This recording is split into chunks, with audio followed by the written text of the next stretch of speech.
ফরিদপুরে মুন্সিরবাজার rail crossing পার হওয়ার সময় ট্রেনের ধাক্কায় মাইক্রোবাসের ৫ যাত্রী নিহত হয়েছেন। আহত আরও ২ জন। পুলিশ জানায়, মঙ্গলবার দুপুর 12:30টার দিকে রাজশাহী থেকে ছেড়ে আসা ঢাকাগামী মধুমতি এক্সপ্রেস মাইক্রোবাসটিকে ধাক্কা দেয়। এতে যানটি খাদে পড়ে যায়। ঘটনাস্থলে ৩ জন নিহত হন। আহতদের হাসপাতালে নিলে সেখানে আরও ২ জন মারা যান। আহতরা ফরিদপুর মেডিকেল কলেজ হাসপাতালে চিকিৎসাধীন। নিহতরা সবাই নারায়ণগঞ্জ জেলার বাসিন্দা।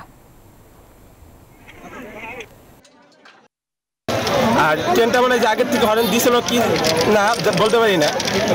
এখন পাঁচজন ছিল, 3 জন মারা গেছে, 2জনকে হসপিটালে পাঠানো হয়েছে। গেট দারোয়ান থাকতো, আমাদের এখানে গেট থাকতো, তাহলে আমাদের এই যে মাঝে মধ্যে যে দুর্ঘটনাটা ব্যাপক আকারে হইতেছে, এই ঘটনাটা আমরা পোয়াইতাম না। এখানে আসলে রেলের যে নিরাপত্তা ব্যবস্থা একটা দরকার, এখানে স্থায়ীভাবে একটি নিরাপত্তা ব্যবস্থা কিন্তু আমরা মন্ত্রণালয়ের দৃষ্টি আকর্ষণ করব, যাতে করে পরবর্তীতে দুর্ঘটনা না ঘটে।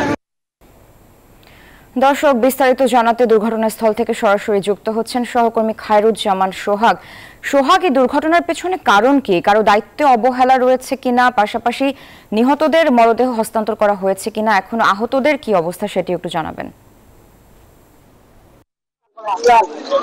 ধন্যবাদ মেহজাবিন। আপনি জানেন যে আজ বেলা 12টার দিকে 12:30টার দিকে ফরিদপুরে একটি মর্মান্তিক ট্রেন দুর্ঘটনা ঘটেছে, যেটা কিন্তু আমরা জানতে পেরেছি যে এই ট্রেন দুর্ঘটনায় ঘটনাস্থলে 3 জন নিহত হয়েছে এবং হাসপাতালে নেওয়ার পথে আরো 2 জন মারা গিয়েছে।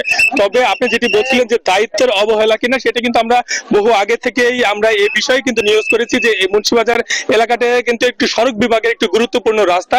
এখানে ট্রেনের পক্ষ থেকে কোনো লাইনম্যান, গেটম্যান কিছুই নেই, যার কারণে অবাধে এই যান চলাচল করার কারণেই কিন্তু এই দুর্ঘটনাগুলো ঘটছে। এবং শুধু আজকের এই দুর্ঘটনা নয়, একাধিকবার এই ধরনের দুর্ঘটনা ঘটছে এবং অনেক মানুষই কিন্তু মারা গিয়েছে।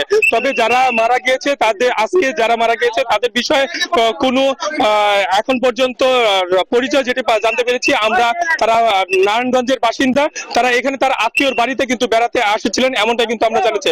তবে এখন পর্যন্ত তাদের লাশ কিন্তু হস্তান্তর করা হয়নি। তবে তাদের যে পুলিশের প্রক্রিয়া, সেই প্রক্রিয়া শেষ করে কিন্তু লাশ হস্তান্তর করা হবে। তো এই ছিল আমার কাছে দুর্ঘটনার সর্বশেষ সংবাদ। ফিরে যাবে স্টুডিওতে আপনার কাছে। মেহজাবিন। সোহাগ, আপনাকে ধন্যবাদ।